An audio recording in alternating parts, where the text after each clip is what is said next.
నాది 10 నిమిషాలే, అందుకు చెప్తున్నాను మీకు హ్యాపీ.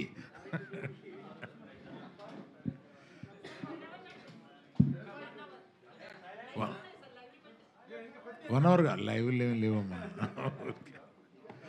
చాలా నుంచి ఉంటున్నా ఇక్కడ. ఏదైనా ఒకళ్ళు వెళ్తారు, అలా అంటారు.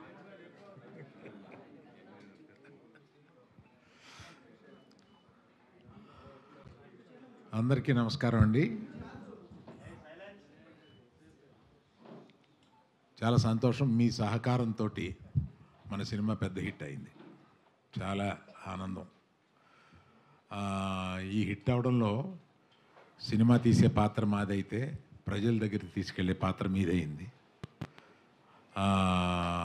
ఇవాళ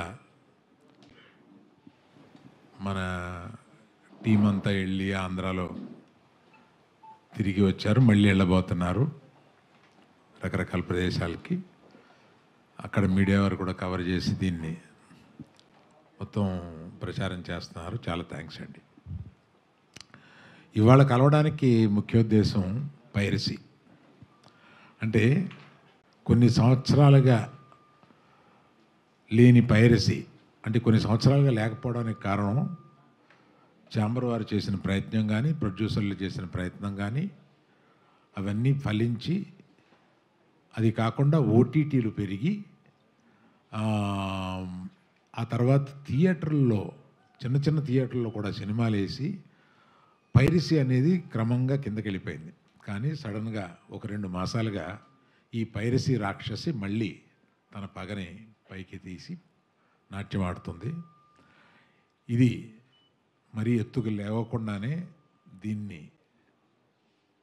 తీసేయాలి అనే ఒక ఉద్దేశంతో యాక్చువల్గా ఇది మొన్న ఈ మధ్యకాలంలో లేనిది మొన్న దిల్ రాజు గారి సినిమాతోటి ప్రారంభమైంది మళ్ళీ.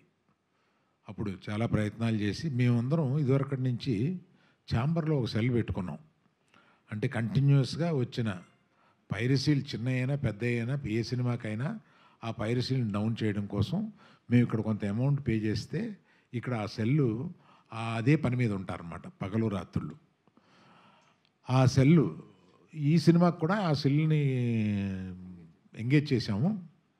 కానీ చాలా మంచి ప్రింట్ ఎక్కువ వచ్చేస్తుంది.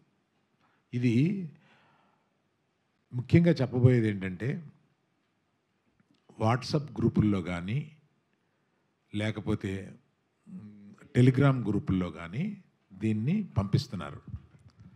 రేపెల్లుండిలో మేము కొంతమంది యాడ్మిన్ని పసిగట్టాము. ఆ యాడ్మిన్స్ని అరెస్ట్ చేస్తాం. ఇది సైబర్ క్రైమ్కి తీసుకెళ్ళాము. సైబర్ క్రైమ్ నుంచి ఒక్కసారి గ్రహించాల్సింది ఏంటంటే, ఈ గ్రూపుల్లో మీరు పంపిస్తారే యాడ్మిన్స్, మీరు జాగ్రత్తగా ఉండండి. మీరు జైలుకి వెళ్ళే అవకాశం తప్పనిసరిగా ఉంది. మేము దీన్ని కొంచెం పెద్దదిగా చేసి కొంచెం పట్టుబట్టేలాగా పట్టుదలతో ఉన్నాం దీన్ని. అందువల్ల హెచ్చరించడం ఏంటంటే, ఇది ఒక క్రైమ్. ఈ మధ్య మర్చిపోయాము మనం, కానీ ఇది ఒక క్రైము.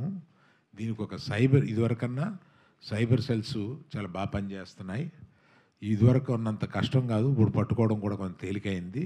అందువల్ల అందరికీ ఈ పర్టికులర్గా వాట్సాప్ అండ్ టెలిగ్రామ్ గ్రూపులకి నా హెచ్చరిక, వాళ్ళ అడ్మిన్స్ జాగ్రత్తగా ఉండండి.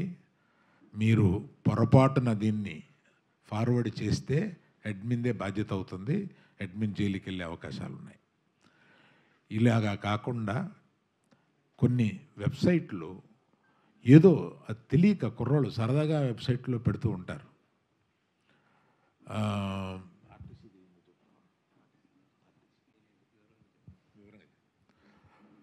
నిన్న ఆర్టీసీ బస్సులో, గవర్నమెంట్ ఆర్టీసీ బస్సులో వేశారు.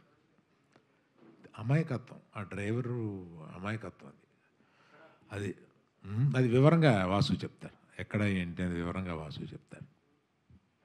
అందుకని మీరు మా సినిమాని సక్సెస్ చేయడానికి ఎంత బాగా మీడియా వారు ఉపయోగపడ్డారో దీనికి కూడా సహకరించి మా సినిమాని, ఎందుకంటే ఇవాళ పాపం సక్సెస్ తోటి కుర్రాళ్ళు అటు ఇటు పరిగెడుతూ మధ్యలో మేము అక్కడ చూసాము మేము ఇక్కడ చూసాము అని అంటుంటే వీళ్ళు పాపం డల్ అయిపోతున్నారు. నేను లైఫ్లో బోల్డ్ చూసేశాను. ఇవాళ ఈ కుర్రోళ్ళందరూ నా చుట్టూ ఉత్సాహంగా ఈ సినిమా హిట్ అయ్యిందని ఒక ఉత్సాహంతో వెళ్తూ ఉంటే ఈ మధ్యలో ఇది ఒక ప్రతిబంధకం అయిపోయింది మాకు. అందుకని దయచేసి దీంట్లో నా స్టేజ్ మీద ఆహ్వానించి చెప్పేటప్పుడు నేను రామ్ చరణ్ని తగ్గించాను అన్న ఒక అభియోగంతో నన్ను చాలా ట్రోల్ చేశారు, మీ అందరికీ తెలుసు. దాని మీద సీనియర్ విలేకరి గారు నన్ను ప్రశ్నిస్తే మిగతా అందరూ ఆ సందర్భం కరెక్ట్ కాదని నేను మళ్ళీ చెప్తానండి, ఇప్పుడు వద్దు, ఇప్పుడు నేను కామెంట్ చేయలేను అన్నాను. దాని మీద మీకు అంటే పబ్లిక్కి నేను చెప్పాలని అనుకున్నది ఏంటంటే, ఆ రోజు దిల్ రాజు గారిని ఆహ్వానిస్తూ ఆయన ఒక్క వారం రోజుల్లోనే కష్టాలు నష్టాలు ఇన్కమ్ ట్యాక్సులు ఇవన్నీ అనుభవించారు అని పరిచయం చేయడానికి ఇన్అడ్వర్టెంట్లీ అంటే యాదాల ఉద్దేశపూర్వకం కాకుండా ఆ మాట అనాల్సి వచ్చింది. దానికి మెగా అభిమానులు చాలా ఫీల్ అయ్యి దాన్ని ట్రోల్ చేసి నన్ను ట్రోల్ చేశారు. ఫీల్ అయిన అభిమానులకి నేను చెప్తున్నాను, ఉద్దేశపూర్వకంగా చేసింది కాదు. నేను చరణ్ నా కొడుకు లాంటాడు, అంటే నాకున్న ఏకైక మేనలుడు, అతనికి ఉన్న ఏకైక మేనమావని. అందుకని ఎమోషనల్గా చెప్తున్నాను, ప్లీజ్ లీవ్ అస్ బిహైండ్. చరణ్కి నాకు ఉండే ఒక రిలేషన్షిప్ ఇస్ ఎక్సలెంట్ రిలేషన్షిప్లో ఉంటాం మేము. అందుకని please let us leave it alone.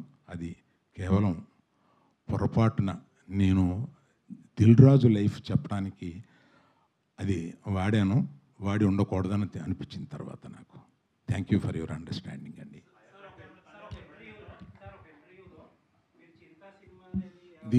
దీంతో ఆపేద్దాం సార్. దీన్ని ఎక్స్టెండ్ చేస్తే నేను ఒక్క నిమిషం సార్, ఒక్క నిమిషం. నేను ఎమోషనల్ ఇష్యూ అని చెప్పాను. నేను చెప్పిన దానికి విలువ లేకుండా పోద్ది. దీన్ని ఫర్దర్గా తీసుకెళ్తే అందులో కొంచెం ఇంకో హెడ్డింగ్ వస్తుంది. ప్లీజ్.